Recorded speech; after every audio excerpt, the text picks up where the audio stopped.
നമസ്കാരം. മധുര LIC ഓഫീസിലുണ്ടായ തീപിടുത്തത്തിൽ വനിതാ manager മരിച്ച സംഭവം ക്രൂരമായ കൊലപാതകമെന്ന് തെളിഞ്ഞു. അപകടമെന്ന് കരുതിയ സംഭവത്തിൽ സഹപ്രവർത്തകനായ അഡ്മിനിസ്ട്രേറ്റീവ് മാനേജർ അറസ്റ്റിലുമായി.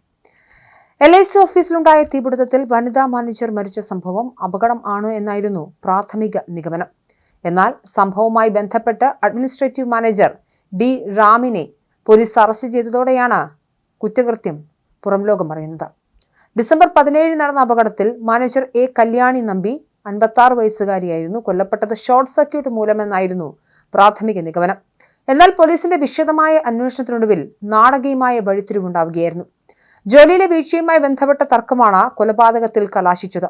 പ്രതിയായ റാം അപേക്ഷകൾ തീർപ്പാക്കാതെ വൈകിപ്പിക്കുന്നത് പതിവായിരുന്നു. ഇതിനെ കല്യാണി കർശനമായി ശാസിക്കുകയും റാമിനെതിരെ മേലുദ്യോഗസ്ഥർക്ക് റിപ്പോർട്ട് നൽകുമെന്ന് മുന്നറിയിപ്പ് നൽകുകയും ചെയ്തിരുന്നു.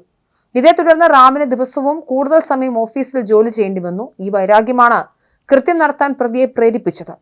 ഡിസംബർ 17 കല്യാണി നമ്പിയുടെ ക്യാബിനിൽ ഫയലുകൾ കൂട്ടിയിട്ട ശേഷം റാം പെട്രോൾ ഒഴിച്ച് തീ കൊളുത്തുകയായിരുന്നു. തുടർന്ന് ക്യാബിൻ പുറത്തുനിന്ന് പൂട്ടി രക്ഷപ്പെടാൻ ശ്രമിച്ചു. തീ ആളിപ്പടർന്നതോടെ ശ്വാസം മുട്ടിയും ഗുരുതരമായി പൊള്ളലേറ്റും കല്യാണി സംഭവ സ്ഥലത്ത് വെച്ച് തന്നെ മരിക്കുകയായിരുന്നു.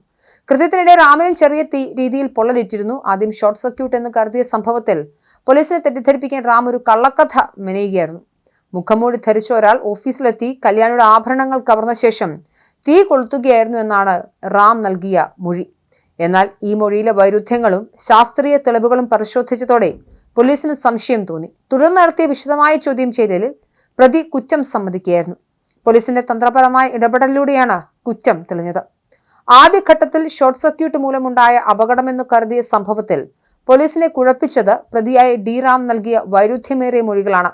താൻ രക്ഷിക്കാൻ ശ്രമിക്കുന്നതിനിടെ മുഖംമൂടി ധരിച്ച ഒരാൾ മാനേജറുടെ ആഭരണങ്ങൾ കവർന്ന ശേഷം തീ കൊളുത്തുകയായിരുന്നു എന്നായിരുന്നു റാം നൽകിയ ആദ്യ മൊഴി.